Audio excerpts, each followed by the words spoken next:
Terima kasih Anda masih bersama Indonesia Business Forum. Saya ingin ke Mas Fatih. Mas Fatih, kalau kita sudah tadi mendengarkan juga dari Profesor Telisa yang menjelaskan bahwa ada beberapa pointers-pointer, salah satunya bagaimana cara menghidupkan lagi salah satunya Tanah Abang dengan event-event. Nah, artinya begini, kalau dari kebijakan DPR sendiri melihatnya apa yang bisa menjadi solusi agar masyarakat yang saat ini sudah terbebani, tadi apa yang disampaikan oleh salah satu teman kita yang ada di sini gitu ya. Dan bagaimana supaya tidak semakin terbebani lagi?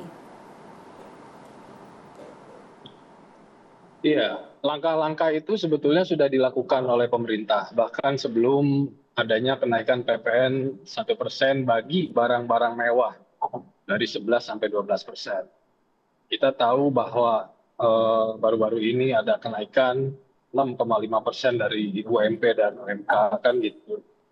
Kemudian guru juga yang non ASN tunjangannya dinaikkan dari 1,5 juta menjadi 2 juta. Guru ASN pun seperti itu.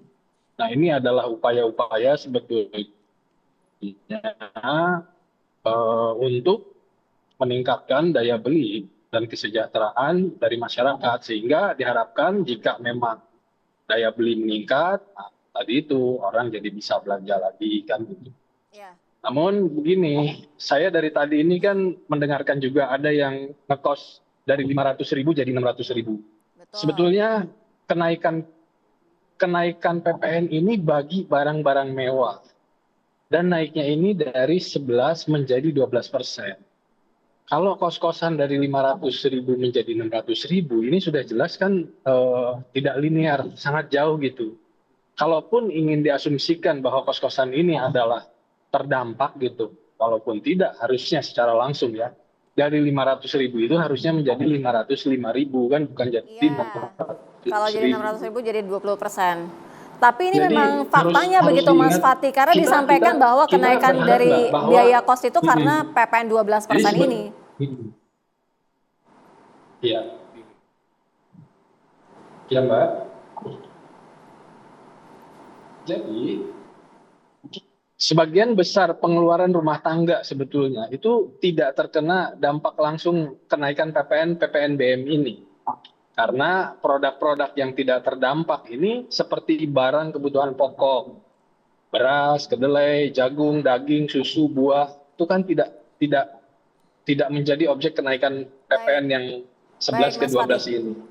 Layanan kesehatan, sosial, pendidikan, transportasi umum juga nggak naik. Baik Mas Makanan, Fatih. minuman juga nggak naik kan gitu. Sehingga harus dipahami betul oleh masyarakat bahwa memang yang naik dari 11 ke 12 PPN-nya ini adalah betul-betul barang-barang mewah dan bukan komoditas daripada masyarakat menengah ke bawah. Baik, Mas Fatih, kita juga dengarkan dari Mas Dery tadi ada beberapa hal yang sempat disampaikan oleh Profesor Telisa yang menjelaskan bahwa ekonomi Indonesia, kemudian juga kondisi daya beli masyarakat, ada event-event juga yang disampaikan bisa menjadi salah satu antisipasi.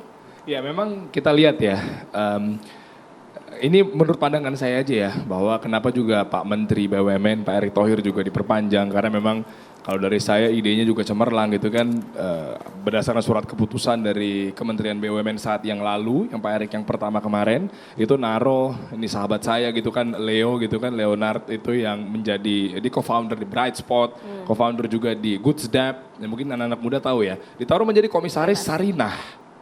Ya, Dewan Komisaris Sarinah. Lihat sekarang kondisi Sarinah kan jadi remaja, ya, jadi asik bisa juga buat dong nongkrong. dibikin di Tanah Abang. Itu maksud saya adalah saya juga bersama Bang Menteri Teguh Rifki gitu ya di Kementerian Ekonomi Kreatif gitu kita menyusun.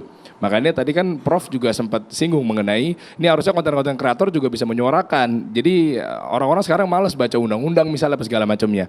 Nah doain aja mudah-mudahan kita lagi mau bentuk karena konten kreator nggak ada payungnya. Sekarang ini lagi besok kita ketemu ada Bang Menteri Teguh Rifki gitu di Kementerian Ekonomi Kreatif, ada Raffi Ahmad, Deddy Kobuzier, ada saya, ada Ferry Ruandi dan kawan-kawan lah pelaku konten kreatif gitu ya. Nah itu makan kita mau mendorong bisa membisik-bisikin nih di pemerintah, taruh orang ini di Tanah Abang, bikin sesuatu. Jadi menurut saya Bu Maslim sabar Bu, tenang, kita lagi berjuang kok buat kawan-kawan di Tanah Abang. Kita tunggu, kita Siap. nantikan janjinya. Kita dengarkan juga dari Bu Maslim, silakan apa yang ingin disampaikan kepada pemerintah, mumpung ada Mas Dery. Oke ya, Tanah Abang itu adalah pusat grosir. Mas Dery harus sadar ya. beda banget dengan Sarina. Ya, Sarina itu retail. Kita nggak butuh dibuat event-event di sana. Ya, jadi saya 25 tahun Mas di bisnis ini. Saya paling tahu lah tentang Tanah Abang. Ya, kita nggak membutuhkan event. Jadi apa Bu yang, yang paling paling dibutuhkan untuk kami grocery Tanah Abang itu yang spesifik ya. Satu, ya, itu service charge mahal. Ya, kemudian kedua, tidak ada keterlibatan pemerintah kebijakannya yang menyentuh kami pasar-pasar grosir. Gak ada sama sekali. Sibuk hanya di tempat-tempat event-event yang populer. Apa itu yang populer? Sarina. Populer kan dilihat orang, Tanah Abang enggak. Kami ini berjuang masing-masing Mas. Ya, kita butuh sebenarnya adalah yang konkret. Ya, kalau mau bicara tentang Tanah Abang, bicara seperti ke kami. Saya juga konten kreator. Ya, jadi kita enggak butuh seperti itu. Kita mau kebijakan yang konkret. Kenapa saya tolak PPN?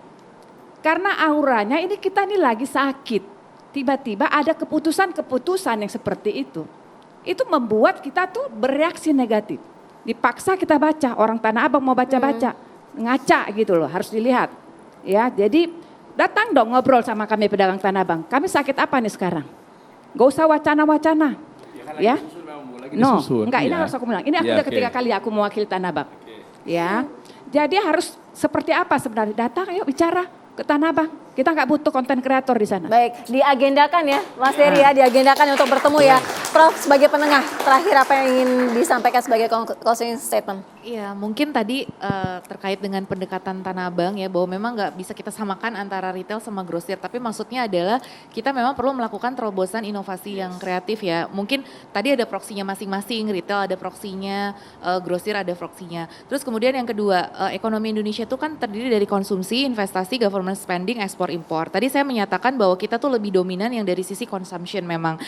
Investment tuh tetap berpengaruh juga, cuman artinya lebih ke menengah panjang. Yang jangka pendek itu memang event itu tadi yang saya bilang. Jadi memang di dalam jangka pendek kita strateginya apa, di dalam jangka panjang kita strateginya apa. Jadi masalah PPN ini harus kita letakkan dalam kerangka strategi kebijakan. Jadi ya pemerintah punya cita-cita mulia ingin 8%, tapi tadi masyarakat menghadapi banyak kendala-kendala, tadi penurunan daya beli dan yang real ya. Seperti mungkin tadi menurunkan fixed cost yang service charge itu mungkin mahal. Nah, itu mungkin bisa ya kita cari solusinya karena pemilik kios-kios itu juga punya alasan mereka menetapkan service charge. Nah, tapi kan itu tadi mungkin kita bisa sama-sama mencari solusi karena kita berada di perahu yang sama. Jadi lebih sering kita forum-forum seperti ini banyak ya. ngobrol lah ya gitu tadi, ya. Kan gak harus selalu formal ya Pak Dery ya. Artinya ngobrol-ngobrol di kafe atau di mana kita mencari solusi untuk masyarakat bersama bahwa nanti ketemu deh nexusnya gitu. Baik. Kita nantikan, kita diskusikan lebih lanjut nanti. Terima kasih Prof, terima kasih juga